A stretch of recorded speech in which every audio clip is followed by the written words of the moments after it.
बच्चे और बच्चियों,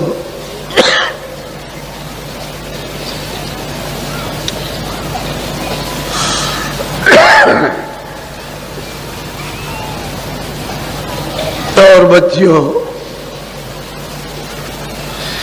जिस स्थान पर आप रह रहे हो, यह स्थान काल का देश है, यानी मृत्यु लोक।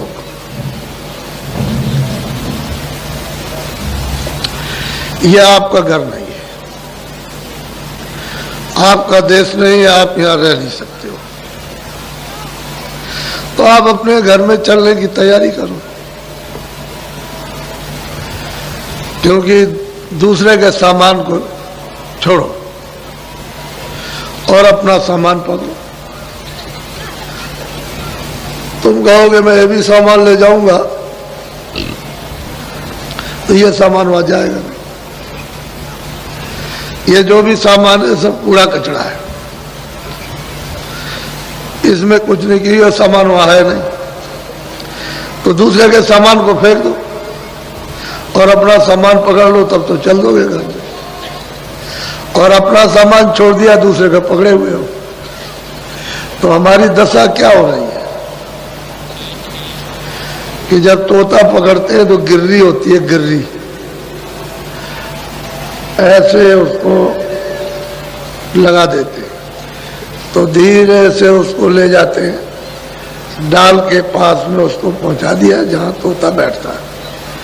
बस धीरे से उसने एक पैर उठाया और इस गिर्री को पकड़ लिया, बस वो झूल गया, एकदम लटक गया और गिर्री घूम गई। तो उसको क्या भ्रम होता है कि हमको पकड़ लिया। जो गिर्री घूम गई उसने नहीं पकड़ा, वो ऐसे आप पकड़े हुए अपने पंजे से ऐसे और छोड़ नहीं रहा। तो उसको भ्रम हो गया कि हमको पकड़ लिया इसने, तो धीरे से उतार के ले आएगा, तोता पकड़ लिया। जब बंदर को पकड़ते हो तो एक हांडी छोटे मुंह की, उसमें चने डाल दिए और जमीन में गाड़ दी, एक रस्सी उधर बांध दी, एक इधर बांध दी, और उधर से बंदर आया, उसमें हाथ डाला, तो हाथ तो छोटा पतला, जब उसने डाल दिया तो चने पकड़ लिए, और बंदर को चने से बहुत मोह होता है, ऐसे पकड़ लिया तो मुट्ठी फैल गई। अब वो क्या समझता है कि हमको इसने पकड़ लिया, इस हांडी ने हमको पकड़ लिया, तो चींची करता है। ठीक यही दशा अपने लोगों की है कि हमने अनजान में ये समझ लिया कि हमको इन्होंने पकड़ लिया। इन्होंने कुछ नहीं पकड़ा, आपने इनको पकड़ लिया, क्योंकि ये तो चीजें आपकी है नहीं। परदेश है, परदेश की चीजें, अपना देश होता, अपनी चीजें होती, तब तो ठीक था।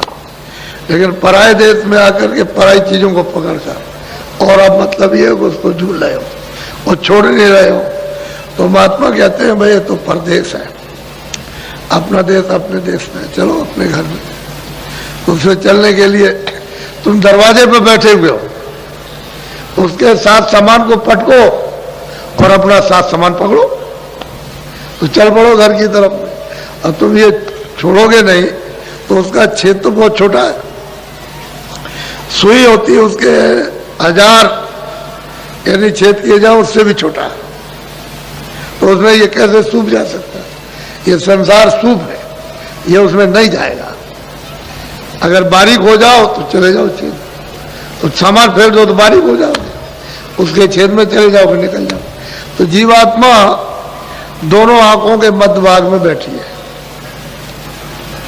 ये मध्य भाग है, ये सेंटर है, ये दरमियान है, इसमें जीवात्मा बैठी, शरीर में नहीं है।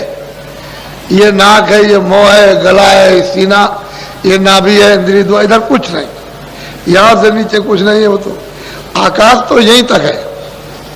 ये जब दो आंखों से देखते हो, जब आंख खोलते हो तो समझते हो ऊपर आकाश है, आंख बंद कर लो तो ये आकाश यही है बस। ये दोनों आंखें हैं, ये दोनों नीचे है, ये दोनों नीचे, दोनों नाक नीचे है, इस आकाश के ऊपर में बैठी हुई है वो जीवात्मा, ऊपर है। उस जीवात्मा में एक आंख है और शरीर में 2 आंखें, उस जीवात्मा में एक नाक है और शरीर में 2 नाक। उस जीवात्मा में एक कान है और शरीर में 2 कान। तो कितने कान हुए? 3 कान हो गए। अब यह है कि 3 कान है, 3 आंख है, 3, ये तो मोटी चीज है। ये तो ऐसी पराविद्या थी सनातन कि सब लोग उसको जल्दी से, यानी जैसे ही जन्म लिया वैसे ही सीख लेते थे। अब इस पराविद्या को सिखाने के लिए कितनी मेहनत, क्यों ऐसी मेहनत पड़ती है कि जब आए थे पैदा हुए तुरंत, तो तुमने उस रामायण को नहीं सुना कि जब तुरंत अपनी विद्या को पकड़ लिए, देर नहीं लगी। जैसे ही बाहर मां के गर्भ से आए वैसे सामने उस विद्या को पकड़े हुए थे। तो कहते हैं कि भाई उस समय पर तो तुम्हारी उम्र लाख बरस की थी, इस शरीर की उम्र उस समय लाख बरस की थी। जब जीवात्मा लाई गई यहाँ और इस मनुष्य रूपी मंदिर में ये बैठाई गई तो इसकी उम्र थी लाख बरस की। तो लाख बरस की बच्चा जब पैदा हुआ माँ के पेट से, तो जीवात्मा को जब 5वें महीना लगा तो जीवात्मा को यहाँ बैठा दिया, क्योंकि उसने पहले खोल बनाया। ये रचना का पूरा विवरण आपको तो पता नहीं, आपको तो मालूम नहीं, किसी से आपने सुना नहीं, समझा नहीं, कुछ देखा नहीं, कुछ किया नहीं, तो आपको क्या पता चलेगा। सही सच्ची बात है कि जीवात्मा किस तरह से है ये भी नहीं मालूम, और जीवात्मा है क्या ये भी आपको नहीं पता, और वो जीवात्मा कैसे जाएगी वो भी नहीं मालूम। तो सब भूल भाल करके तो सब खत्म है।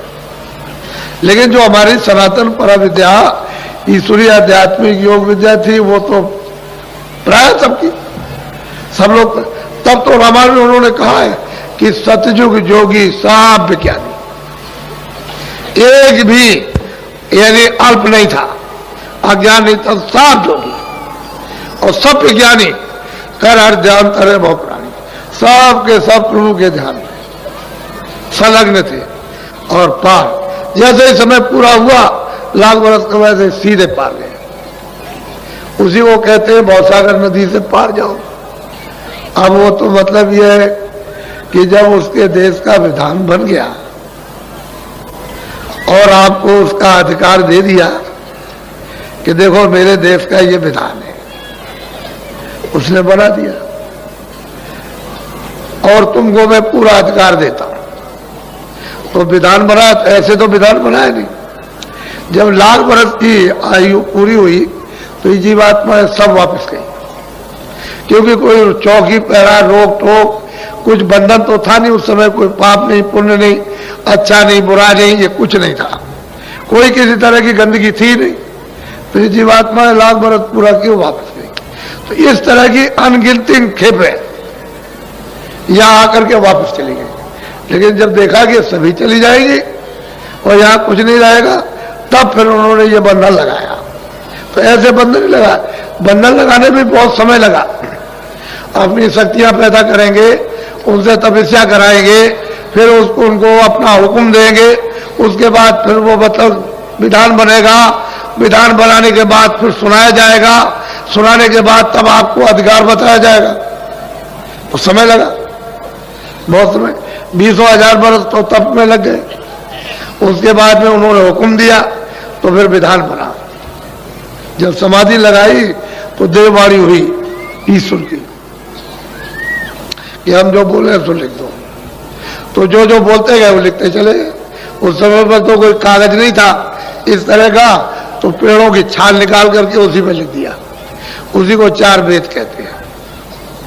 पूरा का पूरा विधान, रोगी का, कोढ़ी का, लूले का, लंगड़े का, अंधे का, बहरे का, अमीर का, गरीब का, निर्धन का, धनी का, राजा का, रैयत का, रूप का, कुरूप का, ये सब 4 खानों का, 84 लक्ष्योनियों का, नरकों का, स्वर्ग का, वैकुंठ का, सब बन गया।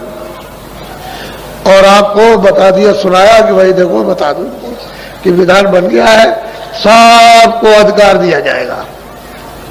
तो सबको सुनाया, तिथि ताली रख दी। और अधिकार क्या, 2 चीजें थी, एक तो पाप था, एक पुण्य था, एक अच्छा एक बुरा।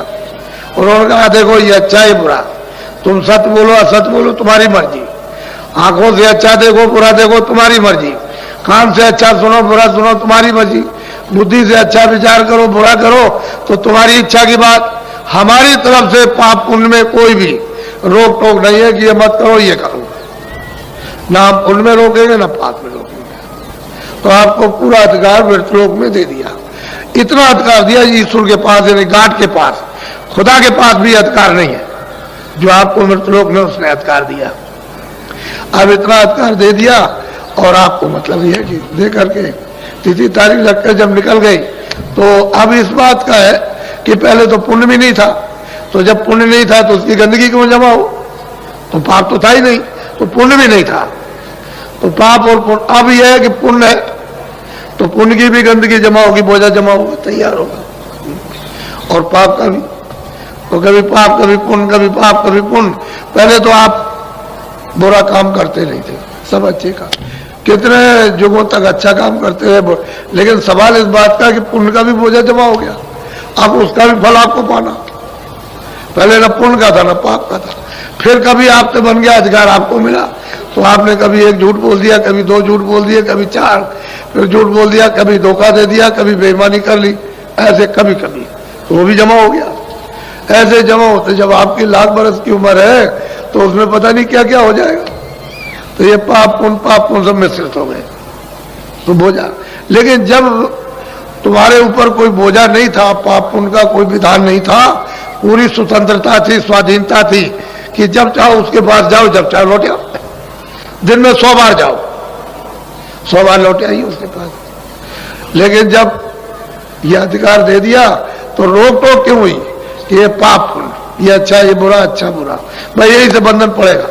तो बंधन पढ़ते पढ़ते पढ़ते पहले तो आंख खुली थी, कान खुले थे, देववाणी सुनते थे, सब लोग सुनते थे, आंख खुली थी, यानी तीसरी आंख, तीसरा नेत्र सबका खुला था। कोई ऐसा नहीं था जिसका बच्चे बच्चे का खुला ना हो, सब आते जाते थे। यहाँ से स्वर्ग भी देखो, वैकुंठ भी देखो, इसको ईश्वर को भी देखो, पार ब्रह्म भी देखो, और मतलब यह है कि ऊपर चले जाओ। और आप मतलब यह है कि आप बंधन पड़ गए।